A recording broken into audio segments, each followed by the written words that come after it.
لچھے دار انداز تو ہمیشہ خوشنما انداز شیطانی لوگوں کا رہا ہے، اور وہ اپنا غلط سودا بھی پبلک میں اس طریقے سے بیچتے ہیں۔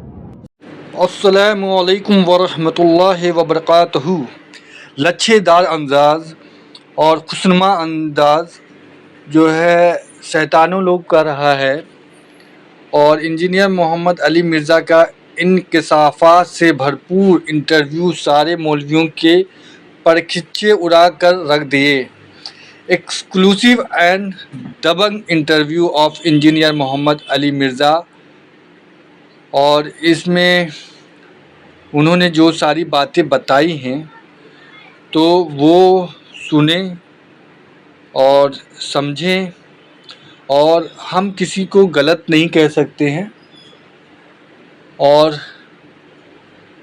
میرے ویڈیو کا یہ ایسا نہیں ہے کہ میں یہ چاہتا ہوں کہ آپ انجینئر محمد علی مرزا اگر کوئی بات بتا رہے قرآن حدیث سے تو اس کی تحقیق کیجئے اور اس کے بعد عمل کیجئے۔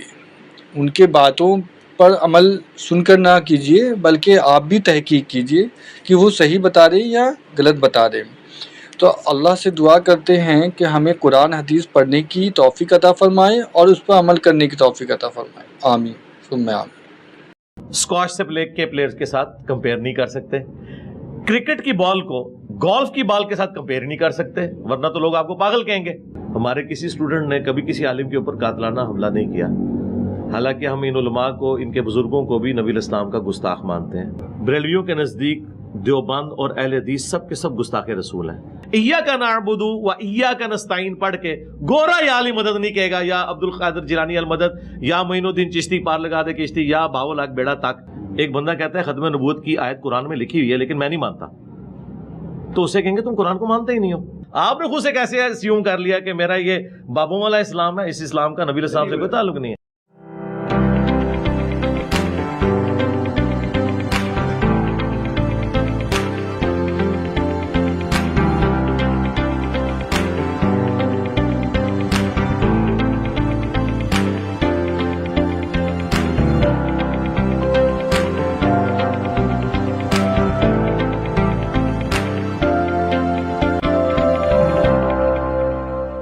پاکستان ایکسپریس کی جانب سے آپ سب کو السلام علیکم ورحمۃ اللہ۔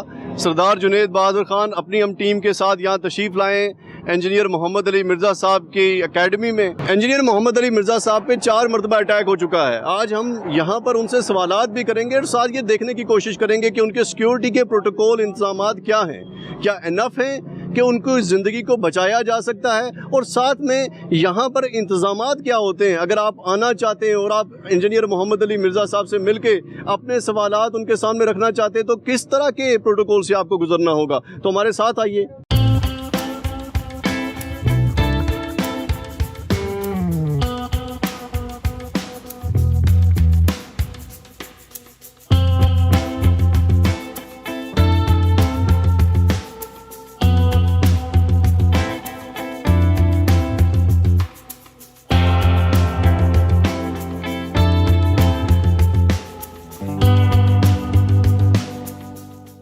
السلام علیکم خواتین و حضرات، پاکستان ایکسپریس کے ساتھ سردار جنید بہادر خان آپ کی خدمت میں حاضر ہیں۔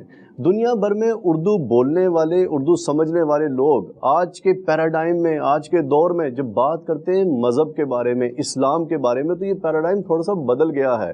پہلے ہم بات کرتے تھے قرآن و سنہ کے حوالے سے اور مختلف فرقوں کے اندر یا ان فرقوں کی بکس کے حوالے سے بات کرتے تھے۔ اب ہم بات کرتے ہیں فرقے ورسز انجینئر محمد علی مرزا۔ یہ ایک نیا پیراڈائم ہے جس میں آپ کے پاس ریڈی میڈ انفارمیشن موجود ہے۔ آپ وہ جو ایک پوری بک پڑھنی ہوتی تھی 2000 پیجز کی، اب وہ آپ 5 منٹ کی ایک ویڈیو کلپ دیکھتے ہیں اور اس کے بعد آپ ایک معلومات اخذ کر لیتے ہیں اور اس کی بنیاد پہ ایک ججمنٹل سٹیٹمنٹ بھی پاس کر سکتے ہیں۔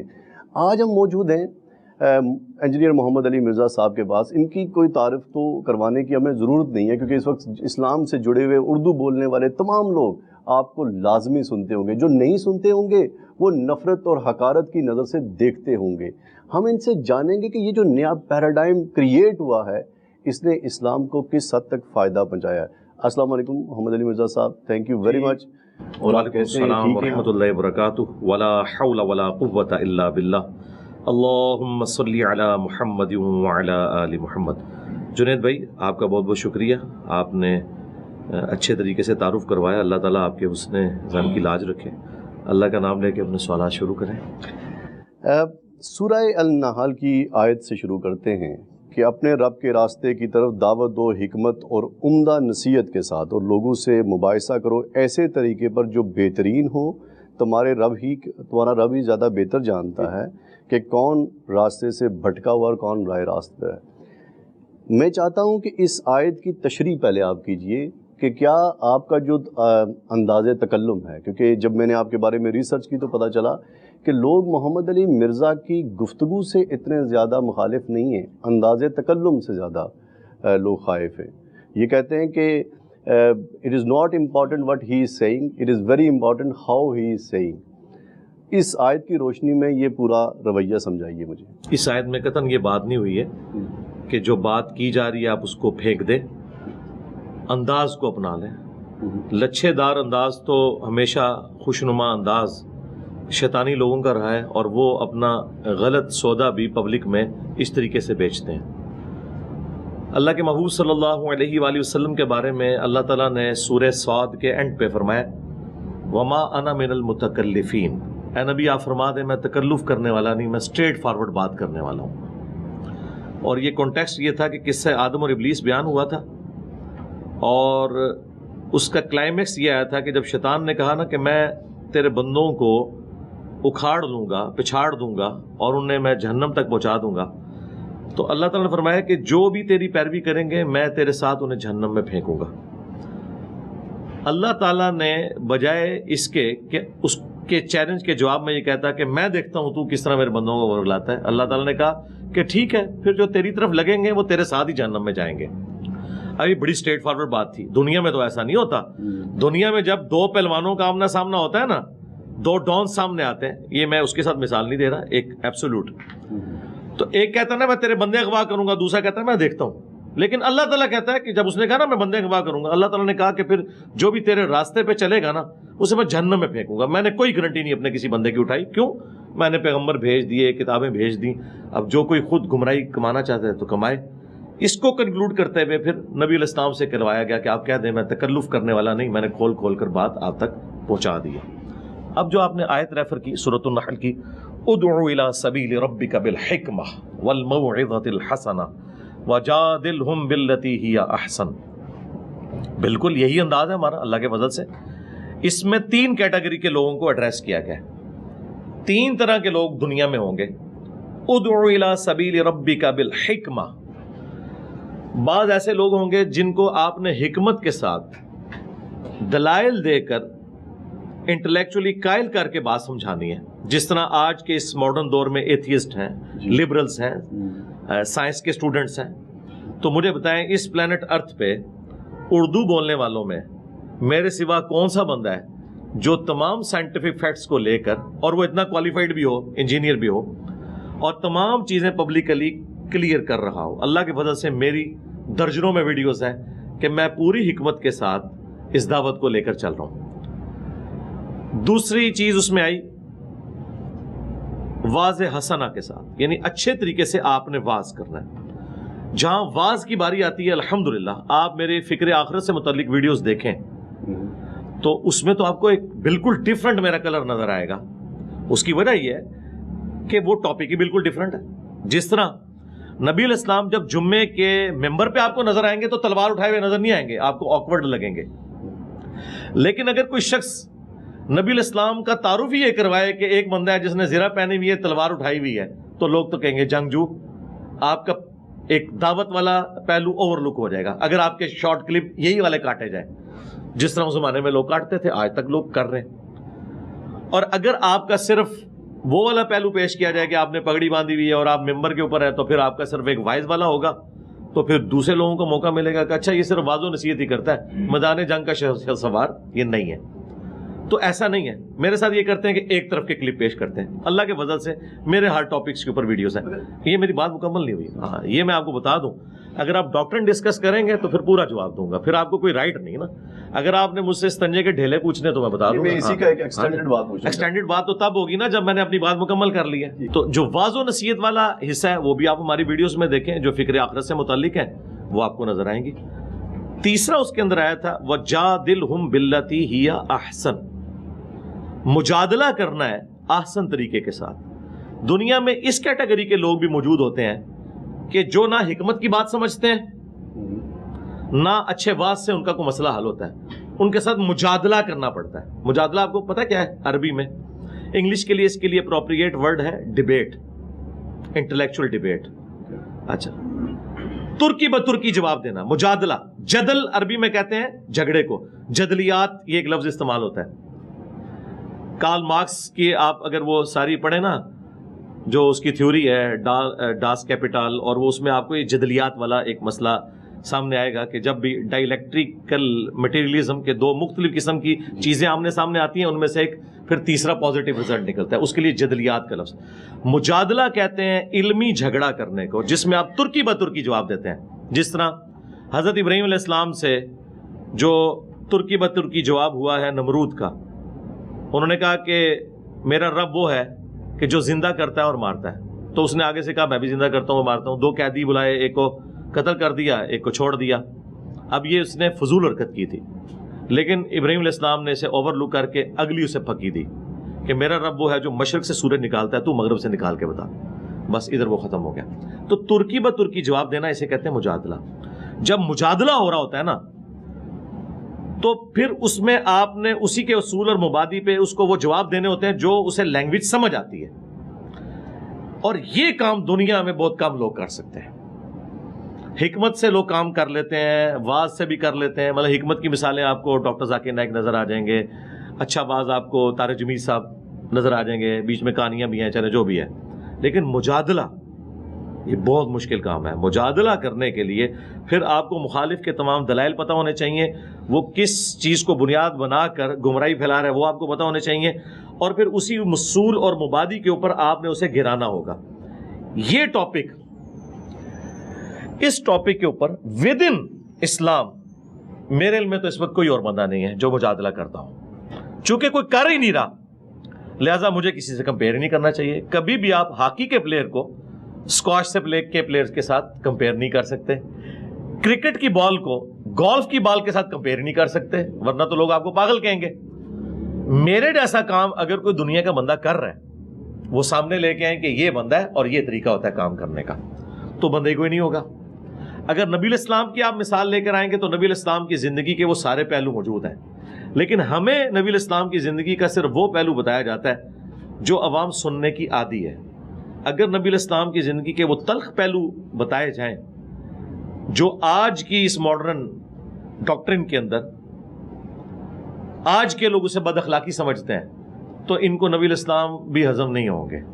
مثلا نبی علیہ السلام کی حدیث ہے بخاری مسلم میں کہ 3 دفعہ دستک دو، جواب ملے تو ٹھیک ورنہ واپس لوٹ جاؤ.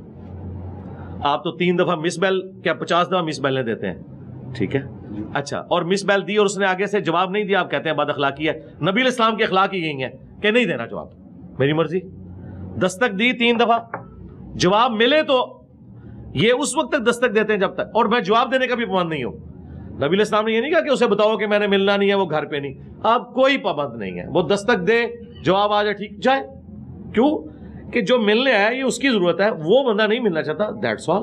تو اس طرح کی کئی چیزیں ہیں کہ جو ہمارے اخلاقیات میں بد اخلاقی ہیں، دین میں وہ اخلاقیات ہیں. اگر ہمیں دین کا تعارف غلط کروایا گیا نا تو اس کی وجہ سے پھر ہم سمجھتے ہیں کہ شاید لوگ یہ غلط طریقے سے پریزنٹ کر رہے ہیں. تو اللہ کے فضل سے حکمت، موعظہ حسنہ اور مجادلہ، یہ تینوں چیزیں اس وقت جس پلیٹ فارم میں ہیں وہاں آپ اس وقت بیٹھے ہوئے ہیں الحمدللہ. ایک ایکسٹینڈڈ اسی کے اندر سے بات پوچھنا چاہوں گا مرزا صاحب. جب ہم بات کرتے ہیں نا کہ ایک استاد نے کیسے تربیت کرنی ہے، اپنے آنے والی جنریشن کو اور اسلام کے بارے میں بتانا ہے، مجادلے کی بات تو سمجھ میں آ گئی، مگر اس کا ایک نفسیاتی پہلو بھی ہے کہ جو اسٹوڈنٹ اس سے تیار ہوتے ہیں وہ ریئیکشنری کتنے ہوتے ہیں، ریئیکٹ کتنے کرتے ہیں. میرے اور آپ کے سامنے ایک سیاسی مجادلے کی مثال موجود ہے عمران خان کی شکل میں، جہاں پر ایک سیاسی مخالفین کو انہوں نے بہت للکارا، بہت باغی انداز میں ان کو پکارا، اور اس کا ریئیکشن ایسا ہوا کہ جو شاید ریاست سے بھی کنٹرول نہیں ہو پایا. آپ کو نہیں لگتا کہ آپ کا یہ مجادلہ کہیں ایک اس ریاست کے اندر نوجوانوں کو کسی ایک انتہا پسند ریئیکشن کی طرف لے کر جا سکتا ہے؟ ہم تو دوسری طرف پہ کھڑے ہیں میرے بھائی.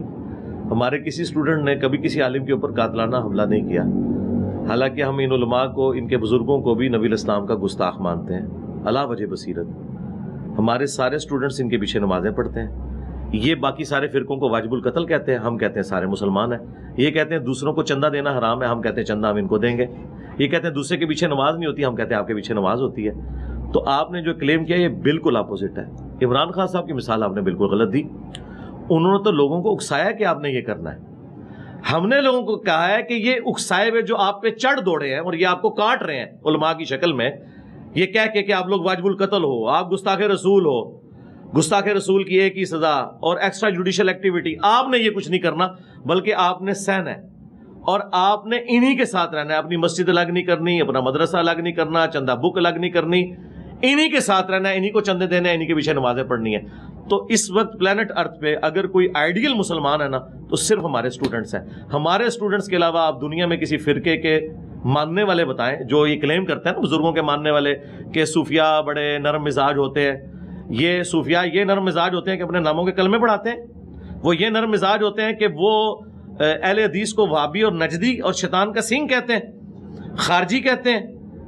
اعلیٰ حضرت جو صوفیاء کے امام ہیں انہوں نے لکھا ہے دیوبند اور اہل حدیث اور شیعہ واجب القتل اور مرتد ہیں کیٹاگوریکل. ہم کہتے ہیں یہ سارے مسلمان ہیں. اس پلانٹ ارتھ پہ ہم سے زیادہ کوئی نرم نہیں ہے. اگر کوئی ہے تو پروڈیوس کریں. تحفظ ناموس صحابہ کا بل آ گیا ہے، صدر کے میز پر پڑا ہے، اب اس پہ سگنیچر ہوں گے. یہ جو نیا پیراڈائم کریٹ ہوا ہے جس کے اندر صحابہ کی بحث کو لے کر ہم اسمبلی میں گئے اور بل پاس کروایا ہے، محمد علی مرزا بھی اس کی ایک آپ کہہ سکتے ہیں کہ سائنسدانوں میں ہے، چونکہ ایک ریئیکشن تھا جس کو پولیٹیکل لوگوں نے لیا، اس ریئیکشن کے اوپر ایک چیز بن گئی. پہلے تو مجھے یہ بتائیے کہ تحفظ ناموس اصحاب کے بارے میں آپ کا کیا خیال ہے جو بل پاس ہو رہا ہے، اور آپ کے خیال میں یہ رد عمل آئے گا اس کا، یا چونکہ کتابوں کے ساتھ منسوب کر کے بہت ساری علماء کی تقریریں آ رہی ہیں سامنے جن میں پتہ لگ رہا ہے کہ کتابیں بھری پڑی ہیں گستاخیوں سے، ان سارے فرقوں کا ہم کیا کریں گے اس بل کی موجودگی میں؟ کوئی بل سے کوئی فرق نہیں پڑتا. اس بل سے بڑی چیز 295C ہے. اس نے دنیا میں کون سی تبدیلی لیا ہے؟ 295C گستاخ رسول کی سزا. بریلویوں کے نزدیک دیوبند اور اہل حدیث سب کے سب گستاخ رسول ہیں، کیونکہ یہ اعلیٰ حضرت احمد بریلوی صاحب کا فتویٰ ہے اسام الارمین میں. تو کیا پاکستان میں کروڑوں دیوبندیوں کے اوپر بریلویوں نے 295C کٹوا لی ہے؟ یا ملینز آف اہل حدیث کے اوپر 295C کٹوا لی ہے؟ یا آج تک کسی کو 295C کٹوانے کے اوپر سزا تک کوئی بندہ پہنچا ہے؟ تو یہ بل تو شاہی کوئی نہیں، کیونکہ سب سے بڑی عصمت تو نبی الاسلام کی ہے. صحابہ کی عصمت تو بہت بعد میں آتی ہے. پہلے نمبر پہ تو اللہ کی عصمت ہے اور اس کا تو کوئی بل نہیں ہے. اور دوسرے نمبر پہ نبی الاسلام کی عصمت ہے، اس کے اوپر 295C کب سے بنی ہوئی ہے؟ اس میں سے کیا نکال لیا کسی نے؟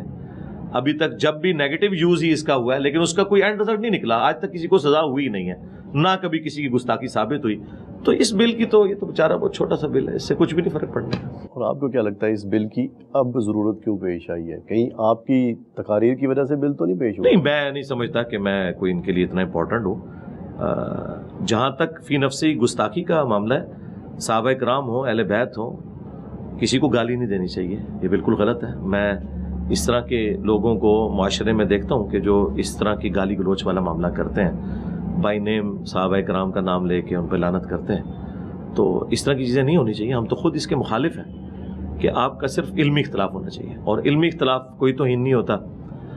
علمی اختلاف یہ ہے کہ آپ نے قرآن و سنت کی روشنی میں جتنا کچھ رپورٹ ہوا ہے نبی الاسلام کی مبارک زبان سے وہ آپ لوگوں تک پہنچائیں. اسی لیے آپ دیکھیں اس طرح کے جتنے بلز ہیں نا ان میں توہین کی ڈیفینیشن نہیں ہے. یہ دیکھیں سارے علماء بیٹھ کے ان کا آپ انٹلیکچوئل لیول دیکھیں.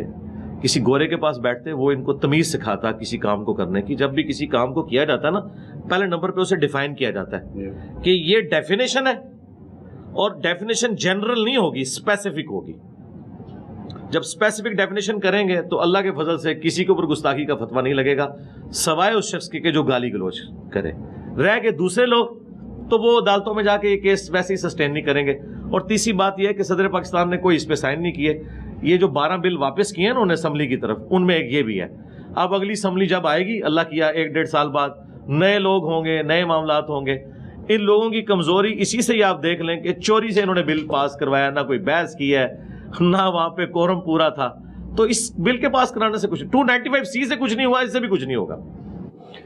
گو بیک ٹو دا صحابہ لائف. جب ہم استدلال کرتے ہیں قرآن و سنہ سے تو ہمارے پاس حدیث موجود ہوتی ہے قرآن و سنہ کو آئیڈینٹیفائی کرنے کے لیے, مگر صحابہ کی زندگی سے ہمیں کوئی تفسیر قرآن نہیں ملتی. ایک تبع تابعین کے بعد جا کے ہمارے پاس تفاسیر آتی ہیں. کیا وجہ ہے کہ اللہ کے نبی کے صحابہ نے اپنی زندگی میں قرآن پاک کی تفسیر نہیں لکھی اور بہت سارے مسائل جن کو لے کر آج ہم الجھے پڑے ہیں ان کو حل کرنے کی کوشش نہیں کی؟ نہیں, یہ مسائل آپ لوگوں کے ہیں, اس زمانے میں یہ مسائل اس طرح نہیں تھے. دوسری بات یہ کہ جو آپ نے کہا نا کہ صحابہ کرام علیہم رضوان نے تفسیر نہیں لکھی, انہیں لکھنے کی ضرورت نہیں تھی, تفسیر انہوں نے سمجھائی ہے. یہ ہمارے پاس جو احادیث کا ریکارڈ ہے ریٹن میں, یہ صحابہ کرام نے ہی ٹرانسفر کیا ہے. نبی الاسلام کی جب احادیث ٹرانسفر ہوئی ہیں سیدنا ابو ہریرہ سے, سیدنا عبداللہ بن عمر سے, انس بن مالک سے, سیدہ عائشہ سے, سیدنا علی سے اور باقی اصحاب سے, تو وہ انہوں نے نبی الاسلام کے ریفرنس سے بیان کیا, ان کی اپنی ذاتی رائے تو نہیں ہے. عرب کے اندر یہ کلچر تھا کہ بات زبانی ٹرانسفر کی جاتی تھی. قرآن بھی نہیں ہے, قرآن بھی زبانی چل رہا تھا. ریٹن فارم میں نبی الاسلام نے نوٹس لکھوائے تھے, ایک جگہ کمپائل نہیں کیا تھا, وہ بھی صحابہ کرام کے دور میں ہوا ہے, کیونکہ عرب کے لوگ اپنی کرائمنگ کے اوپر رلائے کرتے تھے اور اسی طریقے سے آگے اس کو ٹرانسفر کرتے تھے. پوری شاعری انہوں نے یاد کی ہوئی ہوتی تھی.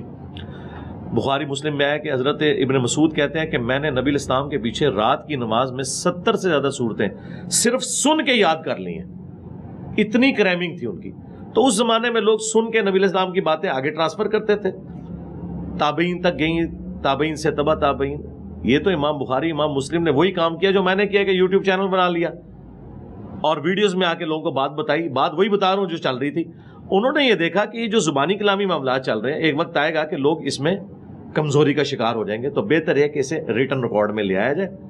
وہی جو سینہ بہ سینہ چل رہا تھا وہ ریٹن ریکارڈ میں آ گیا, اور اس کے اوپر سب کے سب متفق ہیں. اہل سنت تمام متفق ہیں کہ قرآن کے بعد افضل کتابیں بخاری اور مسلم ہیں. بخاری مسلم کھول کے آپ خود پڑھیں, انٹرپریٹیشن میں کوئی فرق نہیں. یہ بالکل علماء کا دھوکہ ہے. یہ صرف وہ دھوکہ دیتے ہیں جو خود اس کو ماننا نہیں چاہتے. آج کبھی ایسا نہیں ہوا کہ بی بی سی یا CNN کے اوپر کوئی پٹی چلے, افریقہ کا انسان اس پٹی کا مطلب کوئی اور لے اور امریکہ کا انسان کوئی اور مطلب, سب ایک ہی مطلب لیتے ہیں جو نیوز کی پٹی نیچے چل رہی ہوتی ہے. تو یہ کیسے ہو سکتا ہے کہ بخاری مسلم قرآن میں کوئی بات لکھی ہوئی ہے اور عربی زندہ لینگویج ہے تو 4 بندے مختلف انٹرپریٹیشن کریں گے؟ نہیں, ایک ہی انٹرپریٹیشن اس کی بنتی ہے. وہ 3 بےایمانی کر رہے ہوتے ہیں. اس کا سب سے آسان طریقہ ہے آپ گورے کے سامنے وہ رکھیں, وہ آپ کو بتا دے گا یہ بندہ ٹھیک کہہ رہا ہے, کیونکہ گورے کا فرقہ کوئی نہیں. ایاک نعبد و ایاک نستعین پڑھ کے گورا یا علی مدد نہیں کہے گا, یا عبد القادر جیلانی المدد, یا معین الدین چشتی پار لگا دے کشتی, یا باول لاکھ بیڑا تک. یہ کبھی نہیں کہو کہ یار واضح لکھا ہوا ہے اللہ کو پکارنا ہے. ہاں مولوی یہاں کروڑوں اس کے فالوورز وہ اس آیت کا دوسرا مطلب لے رہے ہیں, گورا یہ نہیں لے گا. اس لیے میں یہ بولتا ہوں قرآن اور حدیث کو پڑھ کے پہلی دفعہ جو غیر مسلم مطلب لیتا ہے نا, وہ اس کا معتبر مطلب ہے.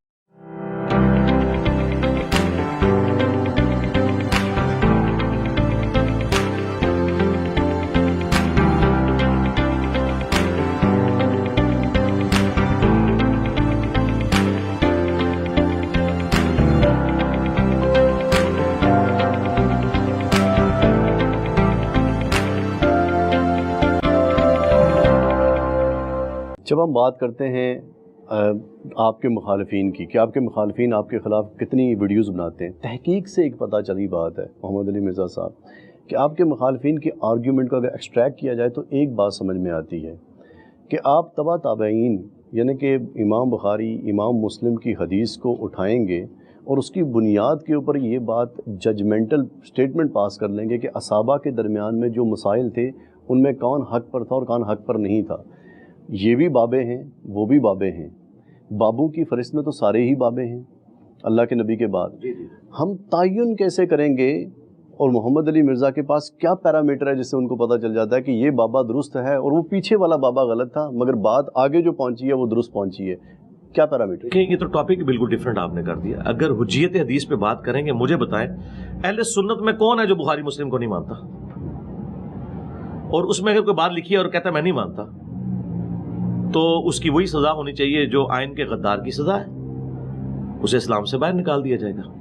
اگر ایک بندہ کہتا ہے کہ اسلام کی کتابیں قرآن، بخاری، مسلم ہے، اور میں اسے اس میں سے کوئی چیز نکال کے پیش کرتا ہوں تو کہتا ہے یہ بعد میں آئی ہیں، تو اس سے پھر یہ بات نہیں ہوگی کہ بعد میں آئی ہیں پہلے ہے، تو فارغ ہو گیا، تو اسلام سے نکل گیا، کیونکہ تو قرآن و سنت کو نہیں مانتا۔ تیرے ساتھ پھر ہم اسلام کے اوپر بات کریں گے۔ ایک بندہ کہتا ہے ختم نبوت کی آیت قرآن میں لکھی ہوئی ہے لیکن میں نہیں مانتا، تو اسے کہیں گے تم قرآن کو مانتے ہی نہیں ہو، پھر تم سے ختم نبوت پہ ڈسکشن نہیں ہوگی، اس پہ ڈسکشن ہوگی کہ تم قرآن کو مانتے بھی ہو کہ نہیں۔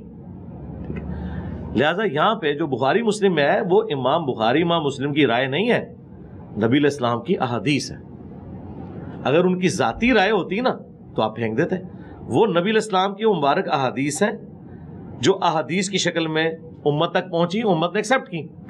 اب بخاری مسلم وہ بابیں ہیں جو غدار نہیں ہیں، انہوں نے رسول اللہ کے ساتھ کی ہے وفاداری، نبی علیہ السلام کی بات آگے پہنچائی۔ ہمیں ان بابوں سے اختلاف ہے جنہوں نے غداری کی، قرآن و سنت کو انہوں نے حجت تو مانا، اور تعلیمات جب دینے کی باری آئی تو انہوں نے اپنی ذاتی انٹرپریٹیشن بتائی۔ اور جن بابوں کی وجہ سے ہمارے مخالفین کو مسئلہ ہے نا، وہ تو آئی بخاری مسلم کے بعد ہے، ٹھیک ہے، بخاری مسلم سے پہلے کا کوئی بابا نہیں جس سے ہمیں اختلاف ہو۔ بعد والوں نے بخاری مسلم کو حجت بھی مانا اور پبلک سے چھپایا۔ اس کی سب سے بڑی دلیل یہ ہے کہ 1000 سال پہلے اسلام یہاں آیا، کسی ایک نے بھی بخاری کا ترجمہ یہاں کی لوکل لینگویج میں کیا؟ ان لوگوں نے آپ کو اگنورنٹ رکھا کتابوں سے، قرآن کا ترجمہ نہیں کیا انہوں نے 1000 سال تک۔ کہتے ہیں نا صوفیان اسلام کی خدمت کی ہے، مجھے کسی ایک صوفی کا ترجمہ بتائیں 1000 سال میں کہ اس نے ترجمہ کیا ہو ادھر کی نیٹو لینگویج کے اندر۔ دین وہ فارسی میں سکھا رہے تھے، دین وہ اردو میں سکھا رہے تھے، لیکن بخاری مسلم قرآن کا ترجمہ نہیں کرتے تھے۔ یہ اب آ کے انہوں نے ترجمے کیے ہیں نا، قرآن کا بمشکل 200-250 سال پہلے ترجمہ ہوا ہے، بخاری کا ترجمہ تو 100 سال پہلے ہوا ہے۔ اسی لیے یہ 2 نمبری ان کی چلتی رہی، جیسے ہی ترجمے ہوئے ہیں۔ اچھا، لوگوں کو اعتماد تھا کہ یہ عربی میں پڑھتے ہیں، اکثر آپ لوگوں سے پوچھیں وہ کہتے ہیں ہماری بات بخاری میں ہی لکھی ہوئی ہے، بخاری کھولتے ہیں تو نماز تو رفع الیدین سے نکلتی ہے، اور جو بخاری کو مان رہے ہوتے ہیں انہیں پتہ ہی نہیں ہوتا کہ اس میں تو نماز والا وہ طریقہ نہیں لکھا ہوا جو جس پہ ہم چل رہے ہیں، ہم تو کسی اور طریقے پہ چل رہے ہیں۔ تو یہ غداری کی انہوں نے کتابوں کے ساتھ۔ نبی علیہ السلام نے مستقبل میں آنے والی ہر چیز امت کو بتا دی۔ نبی علیہ السلام نے قیامت کی نشانیاں بتائیں، دجال کے متعلق بتایا، نزول عیسیٰ علیہ السلام کے بارے میں بتایا، یہ ساری چیزیں بتائیں۔ اسی طریقے سے نبی علیہ السلام نے اپنی وفات کے فوراً بعد ہونے والے سارے واقعات جو آپ علیہ السلام کو اللہ کا نبی ہونا جسٹیفائی کرتے ہیں وہ بتا دیے، کہ میری وفات کے 10 سال بعد یہ ہوگا، 30 سال بعد یہ ہوگا، 50 سال بعد یہ ہوگا۔ یہ وہ واحد چیز ہے جو آپ کو اور چنگیز خان کو علیحدہ کرتی ہے۔ چنگیز خان نے بھی دنیا فتح کی، ہمارے نبی اور ان کے چاہنے والوں نے بھی دنیا فتح کی، لیکن دونوں میں ایک فرق ہے۔ ہمارے نبی نے پہلے بتا دیا یہ ہوگا، اس طریقے سے ڈاؤن فال ہو جائے گا۔ دنیا کا کوئی جنگجو یہ نہیں بتا سکا اس طریقے سے ڈاؤن فال ہوگا، ٹھیک ہے۔ یہ چیز ہے جو فرق کرتی ہے۔ اس ٹاپک کو حدیث کی ٹرمنالوجی میں کہا جاتا ہے دلائل النبوہ۔ نبوت کی دلیل کیا ہے؟ دلائل النبوہ وہ حدیثیں ہیں جن میں نبی علیہ السلام کی مستقبل کی پروفیسیز ہیں، اور وہی پروفیسیز ہیں کہ میرے صحابہ میں جنگیں ہوں گی، یہ بندہ حق پہ ہوگا۔ کل تک یہ احادیث ہم کافروں کو پیش کرتے تھے کہ دیکھو ہمارے نبی کو پہلے ہی پتہ چل گیا کہ عمار بن یاسر کو ایک باغی جماعت قتل کرے گی، بخاری 2812، اور عمار بن یاسر 30 سال بعد شہید ہوئے، ہمارے نبی کی خبر صحیح نکلی۔ اچھا، 50 سال کے بعد اپنے بیٹے حسین کی شہادت کی خبر دی، دیکھو مسند احمد میں پہلے ہی موجود تھی۔ تو یہ چیزیں ہم فخریہ بتایا کرتے تھے کہ ہمارے نبی نے پہلے ہی بتا دیا۔ آج جب یہ چیزیں ہم نے پبلکلی ایک آپٹیمل سولوشن کے طور پر پیش کی اور سنی شیعہ جو دراڑ ہے اسے فل کیا، تو انہیں آکورڈ لگتا ہے، ورنہ مجھ سے پہلے سنی شیعہ دراڑ فل ہی نہیں کبھی ہو سکی، یہ ایک دوسرے کو ایکسیپٹ کرنے کے لیے تیار نہیں تھے۔ اب دونوں نے ایک دوسرے کو ایکسیپٹنس دی ہے کہ بھئی سنیوں کی بھی ساری باتیں غلط نہیں ہیں اور شیعہ کی بھی ساری باتیں غلط نہیں ہیں۔ مگر اس میں ایک بات ہے، منطقی طور پہ جو بات کو میں سمجھنے کی کوشش کرتا ہوں ایک طالب علم کی حیثیت سے، اصحاب جتنے بھی ہیں وہ باتیں کر رہے ہیں، ان کی باتیں لکھی جا رہی ہیں، حدیث بھی انہی کے ذریعے ہم تک پہنچ رہی ہے، قرآن بھی انہی کے ذریعے ہم تک پہنچ رہا ہے۔ اچھا، اس میں ہم سازشوں کا بھی ادراک کر لیتے ہیں اور آئیڈینٹیفائی کر لیتے ہیں کہ وہاں پر کچھ نہ کچھ مسائل ضرور تھے، پھر وہاں سے ایک علم آگے جب ٹرانسفر ہو جاتا ہے۔ نہیں، آپ ٹاپک ڈیفرنٹ ڈسکس کر رہے ہیں، یہ ٹاپک ہی نہیں ہے۔ نہیں، میں اس میں ایک بات جو آپ سے پوچھنا چاہ رہا ہوں، بس اتنی سی بات، یہ ٹاپک لادہ پوری ڈاکٹرین ہے۔ جب میں نے کہہ دیا کہ ایک بندہ حدیث کو حجت نہیں مانتا تو فارغ ہے، نکلے ادھر سے، ہندو ہو جائے، مسلمان ہوگا تو حدیث حجت ہے۔ پھر وہ یہ نہیں ڈسکس کرے گا یہ حدیث کیوں آئی، کس نے داخل کی، یا قرآن میں یہ واقعہ کیوں آیا کہ دو کوے لڑے اور ایک نے دوسرے کی قبر کھودی. لاجیکلی ایسا نہیں ہوتا, میں قرآن کو نہیں مانتا. پھر ہم اس سے کووں والا واقعہ نہیں ڈسکس کریں گے, ہم اسے کہیں گے کافر, تو نکل ادھر سے, دفع ہو. تو نے مسلمان ہونا ہے تو قرآن کو ماننا ہوگا, تو نے سنی ہونا ہے تو بخاری مسلم کو ماننا ہوگا, یہ تو دفع ہو جائے. تو کہ میں سنی بھی ہوں اور میں قرآن بخاری مسلم کو نہیں مانتا, پھر تو سنی نہیں ہے, پھر ٹاپک ڈیفرنٹ ہو جائے گا. مگر مرزا صاحب, کیا ہم حدیث کے اوپر اگر کسی صحابی کے بارے میں کوئی فیصلہ دینا ہے ہم نے, تو کیا اس کے اوپر بحث نہیں ہو سکتی؟ میرے بھائی بحث اس میں نہیں ہوگی, بحث اس کے اوپر ہوگی. چلے میں آپ کو پھکا دے دیتا ہوں. قرآن میں لکھا ہے کہ نبی کے ساتھیوں کی 3 کیٹیگریز ہیں. جی. ایک سابقون الاولون من المہاجرین والانصار ہے, سورہ توبہ آیت نمبر 100, 101 اور 2 پڑھ لیں کہ صحابہ کی 3 کیٹیگریز ہیں. نمبر 1 سابقون الاولون من المہاجرین والانصار. پھر فرمایا مدینہ اور اہل مدینہ میں بہت سے منافق ہیں جن کو نبی تم بھی نہیں جانتے. نمبر 3 کچھ ایسے لوگ ہیں جو ملے جلے اعمال کرتے ہیں. نبی علیہ السلام کے ساتھیوں کی 3 کیٹیگریز قرآن میں آئی ہیں. پکے مومن, پکے منافق جن کو نبی تم بھی نہیں جانتے, لہذا ہم بھی نہیں جانتے. نمبر 3 ملے جلے اعمال کرنے والے, اچھے اعمال بھی کرتے ہیں برے اعمال بھی کرتے ہیں. کسی صحابی کا نام قرآن میں نہیں آیا. لہذا جن صحابہ کو آپ بڑا بنا کے پیش کر رہے ہیں ان کا تو تعارف ہی کوئی نہیں ہے. پھر اگر آپ کسی صحابی کا نام لے کے کہتے ہیں کہ جی اس کی بڑی عظمت ہے, تو کہاں لکھی ہوئی ہے؟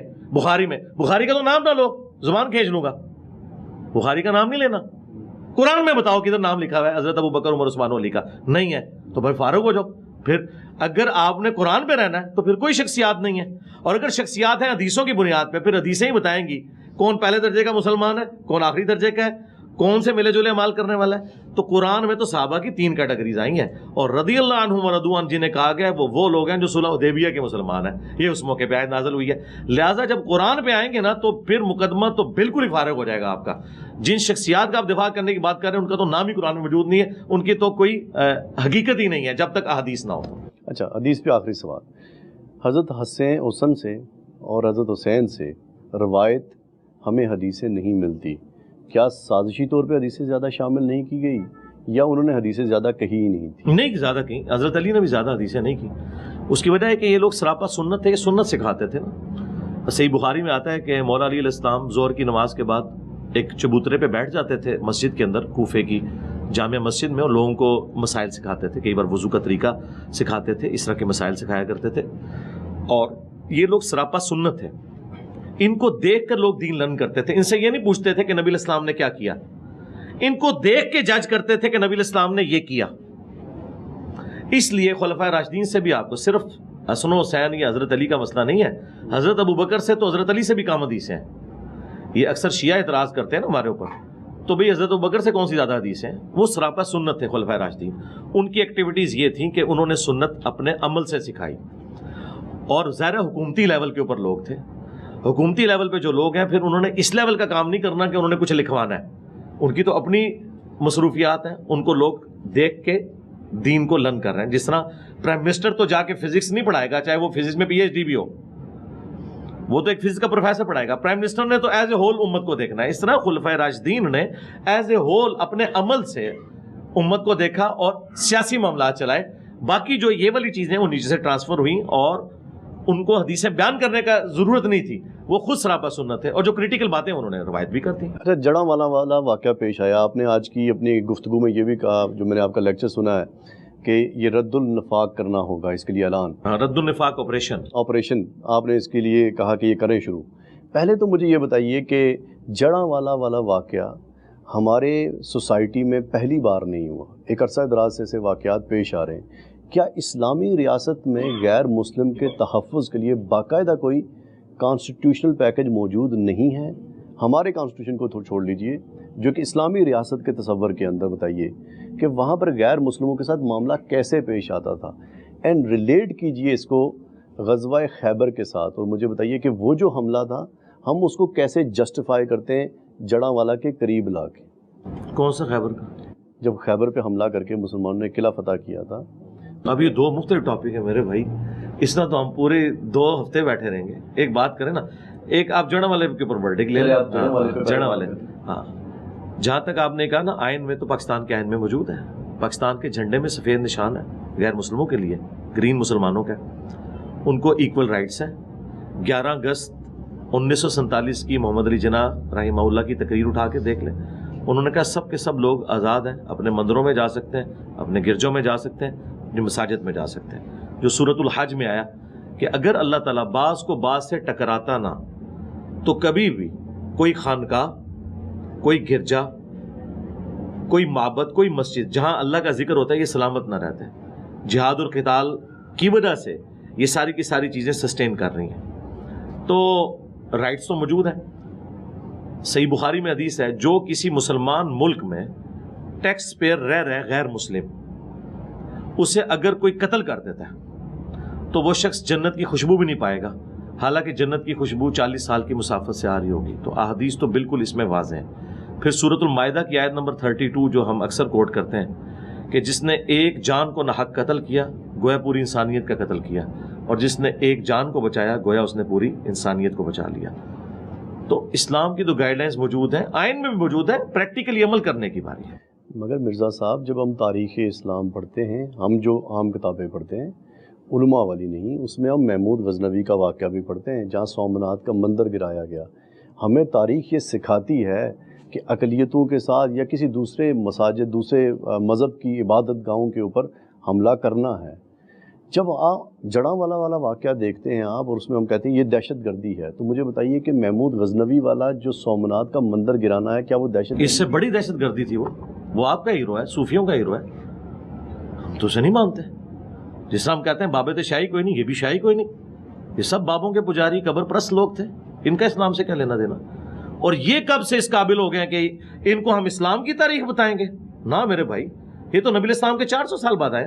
اسلام کی تاریخ ہے نبی الاسلام اور خلفائے راشدین, دیٹس آل. اس کے بعد تو نبی الاسلام نے فرمایا کاٹ کھانے والی ملوکیت آ جائے گی. نبی الاسلام کی مبارک زندگی آپ کے دنیا سے تشریف لے جانے کے 30 سال کے بعد سے کوئی چیز آپ رول ماڈل کے طور پہ نہیں پیش کر سکتے. محمود غزنوی تو شاہی کوئی نہیں, یہ تو 400 سال بعد آیا. اس کا اسلام سے کیا لینا دینا؟ مسلمان تھا, اسلام سے کوئی لینا دینا نہیں. یہ سب لوگ لٹیرے تھے, ہم تو نہیں ان کو مانتے. محمد بن قاسم کو بھی نہیں مانتے, یہ اپنے چکروں میں آئے, ان کا اسلام سے کیا لینا دینا؟ ٹھیک. اب مجھے ایک اور بات بتائیے, جو سوال کا ایک حصہ رہ گیا تھا الگ سے پوچھ رہا ہوں. وہ غزوہ خیبر کا واقعہ پیش آیا, ایک معاہدے کے انجام کے اوپر یہ دیکھا گیا کہ ان لوگوں کو اب حملہ کر کے قبضہ کرنا ہے. وہ تو ایک سکون سے رہنے والے, پرامن رہنے والے لوگ تھے, مگر معاہدے کے چونکہ انہوں نے پاسداری نہیں کی تھی. کون سے معاہدے کی؟ یعنی کہ جو غزوہ خیبر نہیں ہے, وہ بنو قریظہ کا مسئلہ ہے, غزوہ خیبر کا نہیں ہے. اس لیے میں کنفیوز ہوا کہ اب خیبر کو بیچ میں کہاں سے ہے, وہ بنو قریظہ کا ہے. ہاں جی, بنو قریظہ کا جو مسئلہ ہے وہ ہوا تھا غزوہ خندق کے موقع پر. جی خندق کے. ہاں, غزوہ خیبر نہیں ہے, میں اس لیے حیران ہوں. تو پرامن تو کوئی نہیں تھے, وہ تو میسے تھے, پورے قاتلین تھے. انہوں نے مسلمانوں سے بد عہدی کی, اور اگر ان کی وہ بد عہدی کامیاب ہو جاتی تو جن صحابہ کرام نے بعد میں فتوحات کیے ہیں یہ سارے اسی دن ہی قتل ہو جاتے. تو جو لوگ مسلمانوں کے قتل کے فتوے جاری کریں اس اعتبار سے کہ وہ بد عہدی کر کے مسلمانوں کے بیوی بچے مال سب کچھ کافروں کے حوالے کرنے کے لیے تیار ہو جائیں, تو جنگ کا اصول یہی ہوتا ہے کہ جنگ میں اگر آپ کو کوئی قتل کرنے آیا تو آپ اسے مٹھائی پیش کرنے نہیں گئے ہوئے. کیا آج ایسے ہوتا ہے؟ آج کے سویلائز ورلڈ میں بھی ایسے ہوتا ہے میدان جنگ میں کہ جب امریکہ اور یورپ کی جب جنگ ہوتی ہے, یہی سویلائز ہے نا, تو جب ان کے اوپر بم پڑتے ہیں تو آگے سے مٹھائی کے ڈبے بھیجتے ہیں ان کو, یا یہ ڈرون سے حملہ کرتے ہیں ان پہ, یہی کرتے ہیں نا, یہی کرتے ہیں نا. تو یہی کچھ اسی زمانے میں ہوا کہ انہوں نے بد عہدی کی, مسلمانوں کے قتل کے فتوے جاری کیے, اس اعتبار سے کہ اس بد عہدی کی وجہ سے اگر نبی الاسلام کو وحی کے ذریعے چیز نہ پتہ چلتی تو وہاں سے کافر حملہ کرتے, سب کو ملیہ میٹ کر دیتے. تو اب اس کے ساتھ سائملٹینیس کنٹراسٹ کے طور پہ یہ چیز جڑی ہوئی ہے کہ جب آپ بد عہدی کریں گے, کسی کو قتل کریں گے تو یہ میدان جنگ ہے, جب اس کو موقع ملے گا وہ آپ کو قتل کرے گا تو بالکل ٹھیک ہے. یہ آج کی سویلائز ورلڈ میں بھی اسی طریقے سے ہوتا ہے, اس میں کوئی ایسی چیز نہیں ہے. یہ جنگی ایتھکس ہے, یہ ہے.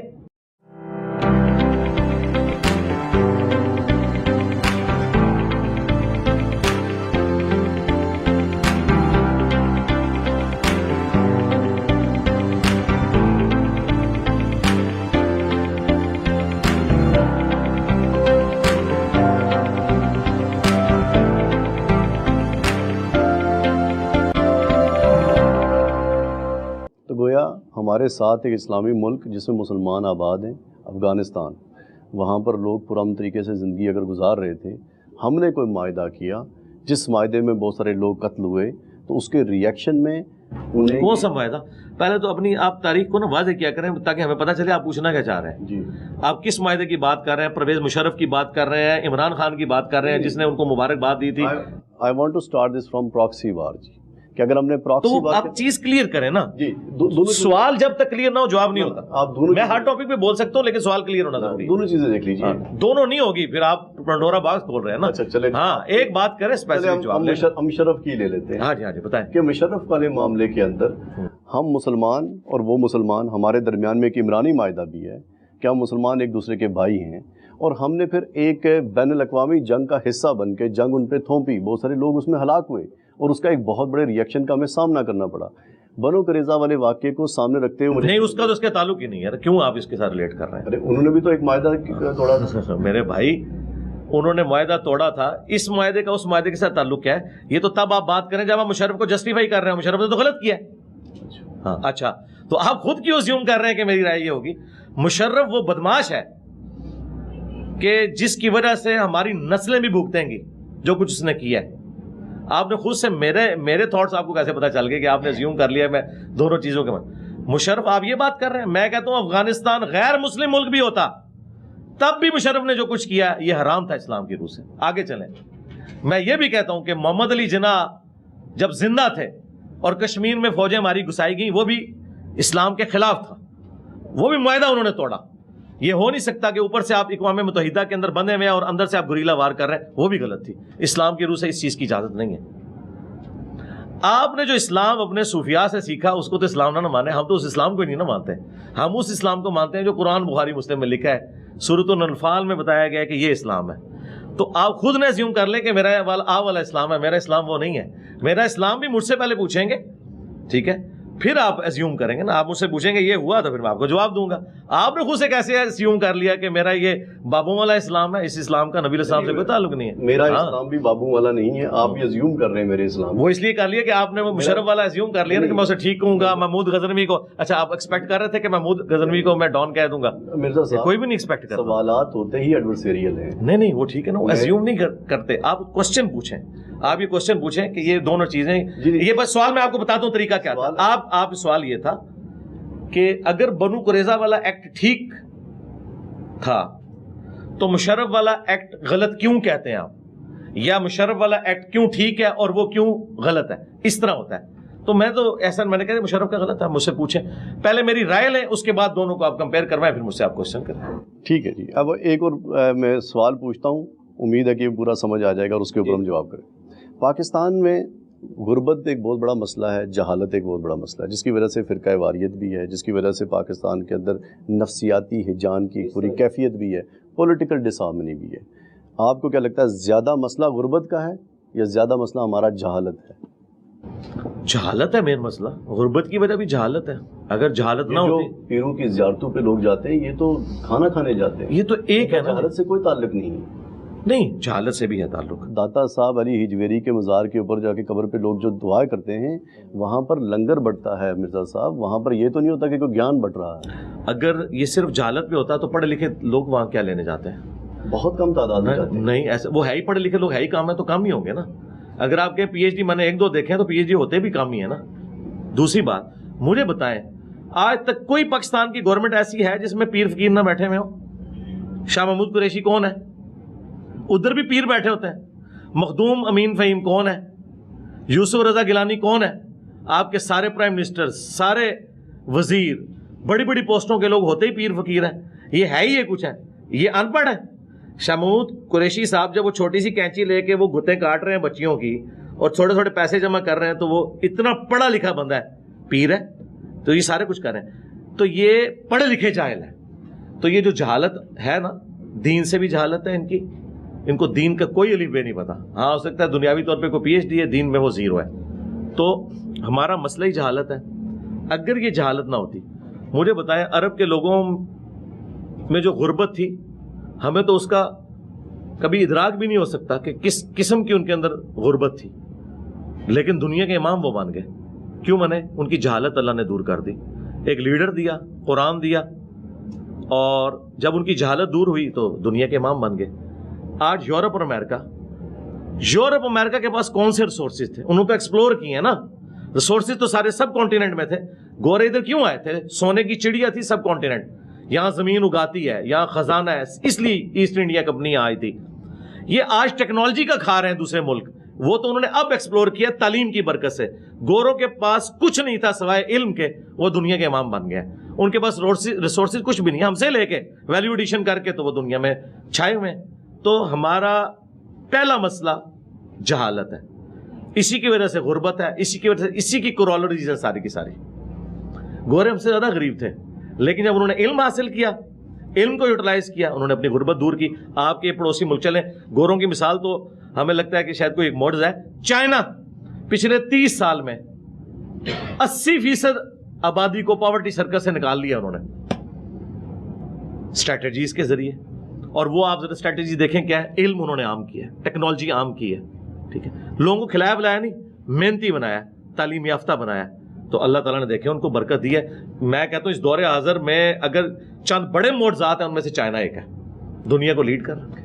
سیلف ڈیفنس کے اندر, چونکہ پاکستان کے اندر پولیس اسٹیٹ ویسے نہیں ہے جیسے مضبوط ہونی چاہیے, تو سیلف ڈیفنس میں اسلامی قوانین کے مطابق کسی کے گھر میں کوئی بندہ گھسنے کی کوشش کرے تو سیلف ڈیفنس میں اس کو گولی ماری جا سکتی ہے.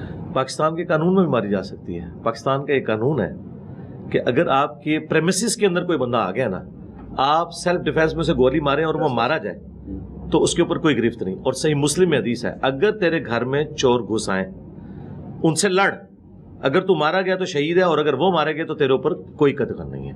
تو نبی علیہ السلام کی جو حدیث یہ صحیح مسلم کی ہے, این پاکستان کا قانون اس کے مطابق ہے. چیئرمین پی ٹی آئی کا توشہ خانے کا جو کیسز سامنے آئے ہیں, اسلامی قوانین یا اسلامی روایات کے مطابق یہ بتائیے کہ توشہ خانہ کون رکھ سکتا ہے, اور اس میں عمران خان کی گواہی کے بغیر جو عدالت نے ان کو سزا سنائی ہے, کیا ایسا ہو سکتا ہے؟ دیکھیں, پاکستان کا جو قانون ہے نا توشہ خانہ والا, یہ اسلام کے خلاف ہے. بخاری مسلم میں حدیث ہے, نبی علیہ السلام جو عاملین زکوٰۃ بھیجا کرتے تھے, جو سورہ توبہ کی آیت نمبر 60 میں ہے نا, کہ ان کی تنخواہیں بھی بیت المال میں سے جائیں گی, جو عاملین زکوٰۃ کے کلیکٹرز ہیں. تو وہ جب زکوٰۃ کلیکٹ کر کے لاتے تھے نا, بھیڑ بکریوں کی, گائے کی, تو وہ بیت المال میں جب جمع کرواتے تھے تو کہتے تھے کہ یہ وہ چیزیں ہیں جو زکوٰۃ کی مد میں ہمیں وصول ہوئیں, اور یہ ہمارے پرسنل گفٹس ہیں توشہ خانہ والے. تو نبی علیہ السلام نے فرمایا, بخاری مسلم کے الفاظ ہیں, تم اپنے ماں باپ کے پاس گھر میں بیٹھو, میں دیکھتا ہوں تمہیں کون گفٹ دے گا, تمہیں اس پوسٹ کی وجہ سے گفٹ ملے ہیں, لہٰذا اپنے یہ گفٹ بھی بیت المال میں جمع کرواؤ. توشہ خانہ جو ہے نا پاکستان کا, وہ پاکستان کی ملکیت ہے. وہ پرائم منسٹر کی پوسٹ کو ملتا ہے, عمران خان یا نواز شریف یا جنرل باجوہ کو یا بندیال صاحب کو نہیں ملا, وہ پاکستان کی اس پوسٹ پہ بیٹھے ہوئے بندوں کو ملا ہے. یہ تو عمران خان صاحب کی برکت سے اب یہ سب کو یاد آیا کہ توشہ خانہ میں کچھ ہوتا تھا, تو پہلے جو لوگ اتنا کچھ کھا گئے ہیں کوئی ذکر نہیں کیا.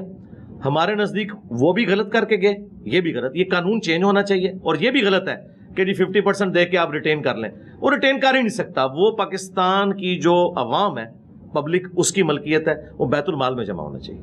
پاکستان میں موجودہ جو ایک سیاسی کیفیت ہے جس میں نوجوان ہجان کی کیفیت میں مبتلا ہیں, کوئی پولیٹیکل ڈائریکشن کی سمجھ نہیں آ رہی, بیوروکریسی, ہماری اسٹیبلشمنٹ, ہمارے ادارے ایک دوسرے کے مخالف کھڑے, آگے بڑھنے کا کیا طریقہ؟ آگے اسی طریقے سے بڑھیں گے ہم. یہ ہمیشہ قوموں میں ہوتا ہے. اسی کو تو کارل مارکس نے کہا نا, ڈائلیکٹیکل مٹیریلزم, کہ دو مختلف متضاد چیزیں آپس میں ٹکراتی ہیں اور ان میں سے پھر ایک سلوشن نکلتا ہے. یہ سلوشن نکلنا تھا. آپ تاریخ سے سبق سیکھیں. ہٹلر ٹکرایا پوری دنیا کے ساتھ, بدماش تھا, سب کچھ تھا, لیکن اس میں سے ایک فائدہ مند چیز کیا نکلی؟ وہ تو جنگ ہار گیا, لیکن گریٹ برٹن بھی اتنی کمزور ہوگی کہ ہمیں آزادی مل گئی. ورنہ یقین کریں ہٹلر نہ ہوتا ہم آج بھی غلام ہوتے ہیں, لیکن ایک فائدہ ہوتا کہ بلٹ ٹرین میں پھر رہے ہوتے, اس چکا چک میں نہ پھر رہے ہوتے. تو یہ ہمیشہ ہوتا ہے. یہ بھی ایک نہ ایک دن ایسا آنا تھا کہ 70 سال سے جن لوگوں نے پاکستان کے اوپر قبضہ کیا ہوا ہے غیر اعلانیہ, اور اب تو اعلانیہ بھی کر رہے ہیں, اور عوام آمنے سامنے آنا تھا. اس کی ابتدا ہوئی ذوالفقار علی بھٹو سے, اس کو کچھ فاصلہ طے کروایا بے نظیر بھٹو نے, پھر نواز شریف نے, اور اب عمران خان صاحب نے. اس میں غلوب والا معاملہ ہوا, وہ ہو جاتا ہے. دوسری طرف سے کیا غلوب نہیں ہوا؟ بھٹو کا جو قتل تھا کیا عدالتی قتل نہیں تھا؟ یہاں پہ اگر عمران خان صاحب سے 9 مئی ہو گیا تو یہ بھٹو کے قتل سے تو چھوٹی چیز تھی نا, یہ ہو جاتا ہوتا ہے. میں سب کو مشورہ ہی دے سکتا ہوں کہ آپ قانون اور آئین کے اندر رہیں اور اس معاملے کو آگے چلنے دیں. جو قانون اور آئین کے اندر آتا ہے وہ سزا کاٹے, اور جو نہیں آتا صرف اپنی ذاتی دشمنی نبھانے کی خاطر آپ معاملات کو اس طریقے سے نہ لے کے چلیں. غربت, افلاس, بے روزگاری, لاقانونیت, اس میں ایک غریب آدمی پاکستان میں جس کے پاس کچھ پیسے بھی نہیں ہیں رہنے کے لیے اور زیادہ بہتر معاش گزارنے کا طریقہ کار نہیں ہے, کیا وہ آٹا بجلی چوری کر سکتا ہے؟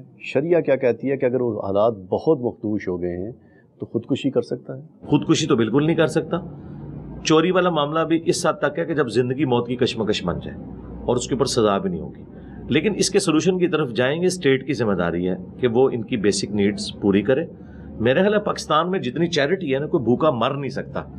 وہ تھوڑی سی ہمت کریں تو پورے ملک کے اندر, آج آپ جیلم جیسے چھوٹے شہر میں کتنے تندوروں کے بعد لکھا ہے کہ آپ کو روٹی فری ملے گی. پورے ملک کے اندر اس طرح ہے. کھانے پینے کے اعتبار سے کوئی ڈیتھ والا معاملہ نہیں ہوتا, لیکن یہ ریاست کی ذمہ داری ہے. جن لوگوں کو بڑا بننے کا شوق ہے یہ جہنم کما رہے ہیں. بخاری مسلم کی حدیث ہے, جو حکمران کسی قوم کے اوپر جب بنایا جاتا ہے اگر وہ ان کے ساتھ انصاف نہیں کرے گا تو جنت کی خوشبو بھی نہیں پائے گا. اگر کوئی غریب آدمی پاکستان میں اشیاء نہیں خرید سکتا اور اسے قسطوں پہ لینی پڑتی ہیں اور قسطوں کے اوپر ایک انٹرسٹ ہے جو وہ پے کرتا ہے, آج کل پاکستان میں نئی کچھ ایپس آئی ہیں جن میں آپ لون بھی لیتے ہیں اور واپس پے کرتے ہیں, شریعہ کیا کہتی ہے کہ یہ جائز ہے؟ دیکھیں, جو پیسے کے بدلے پیسہ ہے نا ایپس کے ذریعے, وہ تو سود ہے. ونس کموڈٹی انوالو ہوگی نا تو اس میں جو ٹائم ویلیو آف کموڈٹی ہے نا وہ سود نہیں ہے. مثلا نقد کا موبائل 1 لاکھ کا ہے اور ادھار کا قسطوں پہ 1.5 لاکھ کا ہے تو یہ جائز ہے, کیونکہ کموڈٹی انوالو ہوگی, یہ کاروبار ہے اور یہ بالکل جائز ہے. صرف اس میں ایک قباحت ہے کہ پینلٹی نہیں ڈالنی چاہیے قسط لیٹ ہونے کے اوپر. باقی جو آپ باقی اضافی پیسے لے رہے ہیں نا تو وہ پیسے کے بدلے پیسہ نہیں لے رہے, کموڈٹی کے بدلے لے رہے ہیں. کریڈٹ کارڈ بھی اسی میں آئے گا؟ نہیں, کریڈٹ کارڈ اس میں نہیں, وہ تو پیسے کے ساتھ ریلیٹڈ ہے نا. ہاں, وہ تو آپ پیسہ لے رہے ہوتے ہیں, پیسے کے بدلے پیسہ منع ہے. ادویات استعمال کرتے ہیں مختلف نوعیت کی جو کہ پاکستان میں امپورٹ کی جاتی ہیں. بہت ساری ادویات ایسی ہیں جن میں جانوروں کے مختلف حصے استعمال ہوتے ہیں اور زیادہ تر میں خون بھی استعمال ہو سکتا ہے یا الکوہل استعمال ہوتی ہے. کہاں تک جائز؟ زندگی موت کی کشمکش کے پوائنٹ آف ویو سے جو ادویات ہیں وہ تو آپ یوز کر سکتے ہیں. ادویات تو استعمال ہی تب کرتے ہیں جب نہیں, وہ اس طرح نہیں, عام ادویات نہ ہو. مثلا کئی کھانسی کے ایسے شربت ہیں جن میں الکوہل ہے اور بعض الکوہل فری بھی ہیں, تو آپ الکوہل فری استعمال کریں. اب کھانسی ایسا مسئلہ نہیں, وہ زندگی موت کا مسئلہ ہے, ٹھیک ہے. اللہ یہ کہ آپ اس کے روٹ کاز کریں. اگر ٹی بی ہے تو وہ پھر ٹی بی والوں کو اس شربت سے کوئی فرق نہیں پڑے گا, وہ تو علاج ہی بالکل ڈفرینٹ ہوتا ہے. جہاں زندگی موت کی کشمکش آ جائے تو وہ قرآن حکیم میں 4 جگہ آیا ہے. سورۃ البقرہ میں, سورۃ النحل کے اندر, سورۃ المائدہ میں, سورۃ الانعام میں, کہ تمہارے لیے حرام کیا گیا ہے مردار, بہتا ہوا لہو, خنزیر کا گوشت اور جس کے ذبیحہ پر غیر اللہ کا نام لیا جائے. لیکن اگر کیٹاسٹرافک کنڈیشن ہو جائے, دل میں بغاوت نہ ہو, تو تم اس میں سے بھی لے سکتے ہو, پھر اللہ تعالیٰ اس پہ گرفت نہیں کرے گا. تو اس کے تحت جب کبھی زندگی موت کی کشمکش بن جائے, اب بہتا ہوا لہو جو ہے وہ حرام ہے, خون پینا حرام ہے, لیکن بلڈ ڈونیشن جو ہے یہ حلال ہے. ایک تو یہ پینا نہیں ہے, دوسرا یہ جان بچانے کے لیے ہوتی ہے. آرگن ڈونیشن حلال ہے. طلاق کے بعد مسلمان بہت ساری جگہوں پہ حلالہ کرتے ہیں اور علماء اس کے اوپر تضادات کا شکار ہیں, کیا کرنا چاہیے؟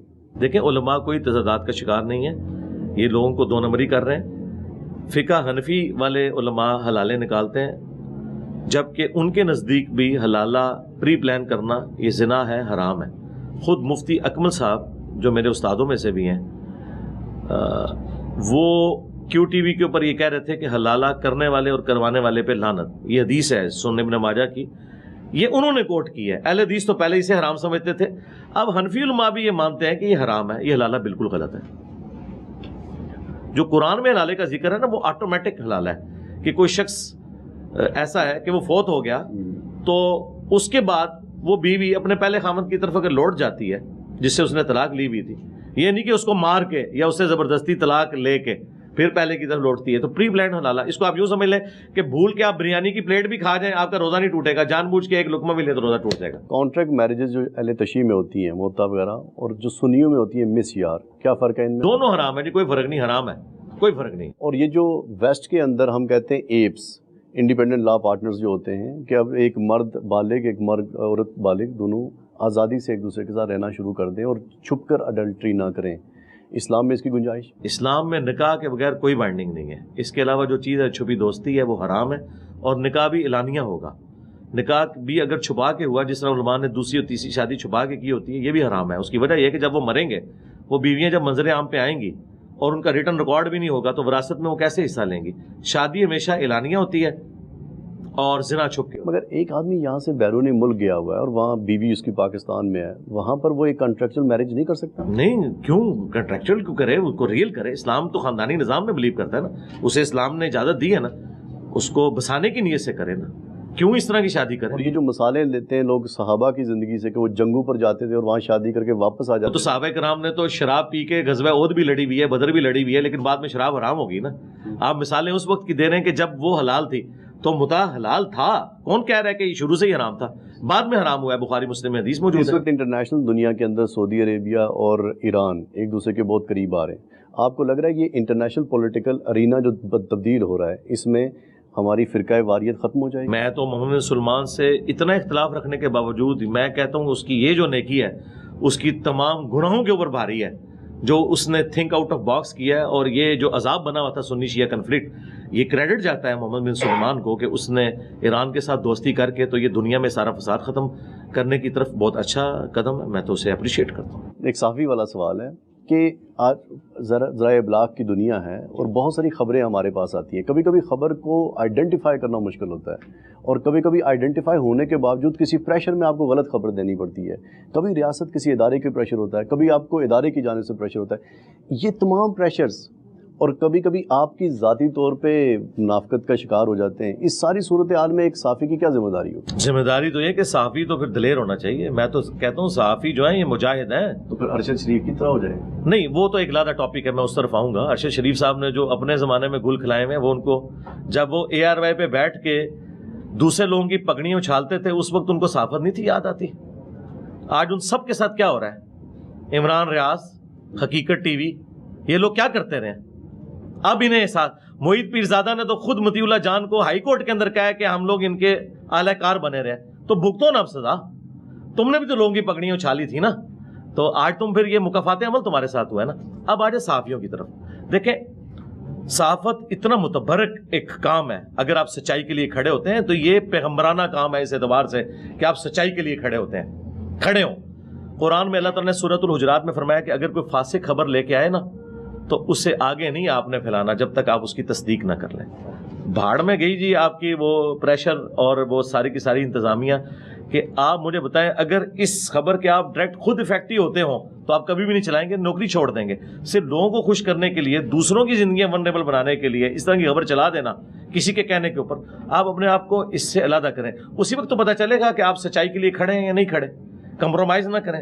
دیکھیں جن صحافیوں نے اصولوں پہ کمپرومائز نہیں کیا نا، سید طلعت حسین کتنی نوکریاں چھوڑی، آج کریڈیبلٹی ہے، کسی کی جرت نہیں ہاتھ ڈال جائے. لیکن جو لوگ ابن الوقت مان جاتے ہیں نا، سید طلعت حسین کو بھی دکھایا گیا تھا کہ جی یہ فلاں فلاں فیملیز چور ہیں، یہ ہیں. اس نے کہا بھائی میں انڈیپینڈنٹلی ثابت اگر ہوا تو میں خبر دوں گا، ادروائز میں آپ کا اعلی کار نہیں بنوں گا. عمران ریاض خان صاحب بن گئے. اب وہ کہہ رہے ہیں وہ کیوں چیخ رہے بار بار، آپ نے میں بتایا تھا یہ چور ہے. تو میں عمران ریاض میرا اسٹوڈنٹ ہے، میں اس سے پوچھوں کہ تمہیں جب انہوں نے بتایا تھا تو تم نے تحقیق کیوں نہیں کی؟ ان کے کہنے پہ مان لیا تو آج اس تکلیف سے گزر رہے ہو نا. تو یہ تکلیف تمہیں اس لیے کاٹنی پڑی کہ تم نے لوگوں کی زندگیاں ونریبل کی جھوٹی خبریں چلا کے حب الوطنی کے نام پہ. آج وہی حب الوطنی کا کتا تمہیں کاٹ گیا. تو بھئی یہ تو ہوگا، ایسا تو ہوگا. اس لیے ہم تو نہیں کسی کے اعلی کار بنتے، نہ اس زمانے میں نہ آج. جو سچائی ہے وہ بیان کریں گے. بہت بہترین. آخر میں ہمیں وہ آپ کا ایک سو کال سٹائل ہے، کیا اس کو ایکسپلین کر دیجئے کہ یہ کیا ہے. کون سا سٹائل؟ آپ یوں ایک سٹائل بناتے ہیں؟ نہیں، وہ سٹائل تو میں نے ایک دو ویڈیوز کے اندر بنایا تھا. وہ فرقہ وارانہ ایک ایشو تھا، اس کے اوپر میں نے یہ بات کی تھی کہ جو علماء یہ کہتے ہیں کہ انجینئر صاحب کو ہم مجبور کریں گے کہ وہ ملک چھوڑ دیں. تو میں نے اس پہ کہا تھا کہ میرے بھائی جب تک تمہارا آخری مولوی اپنی نیچرل ڈیتھ، میں نے نہیں ان کو مروانا، اس کے ساتھ قبر میں نہیں چلا جاتا اور میں اس کی قبر پہ وکٹری کا نشان بنا کے نہیں بیٹھتا، اس وقت تک میں یہ ملک نہیں چھوڑنے کا. مراد یہ کہ نہیں چھوڑنا انشاءاللہ تعالی. Thank you very much. خواتین و حضرات، انجینئر محمد علی مرزا اسلام کی ایک لائبریری ہے. ان تمام ویڈیوز کو دیکھیے اور دیکھنے کے بعد اپنی لائبریریز میں جائیے اور کتابوں کو نکال کے ان سے موازنہ کیجیے. ہو سکتا ہے آپ کو کچھ غلطی مل جائے، مگر یوں سمجھ میں آتا ہے کہ انجینئر محمد علی مرزا ہمارے پیراڈائم کے اندر غلطیوں کی نشاندہی کرنے آئے ہیں. کلیہ سلامتی کی دعا. السلام علیکم.